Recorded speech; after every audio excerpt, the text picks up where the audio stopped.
The Buddha tells us our mind and sense faculties are literally our past karma.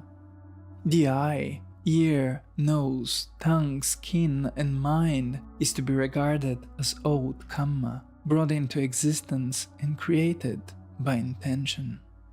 However, this doesn't mean our life is predetermined. The Buddha continues.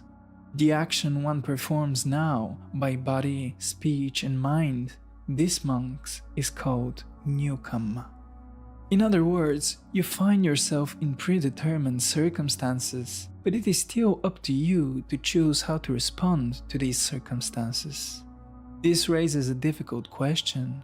If everything in your experience is predetermined by karma, does this mean your karma is also predetermined? Does the law of karma suggest there is no free will? The Buddha's answer to this is subtle and profound. First, he maintains personal effort is indispensable to enlightenment. We must, out of our free will, turn against the grain of samsara to escape it.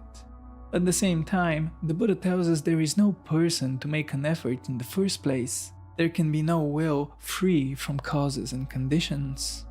So, do we have a free will or do we not? The Buddha refuses to submit to this dualistic kind of thinking.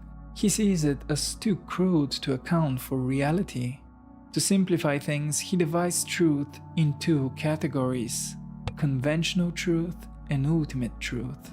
We can also call them low-resolution truth and high-resolution truth.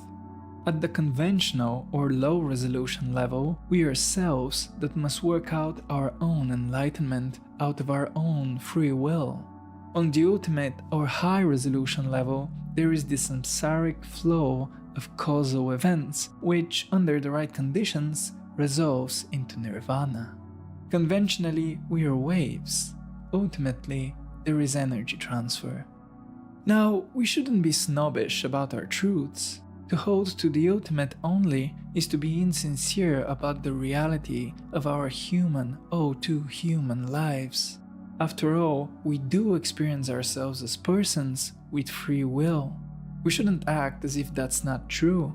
But to hold only to conventional truth is to be ignorant of the deeper reality beneath everyday experience.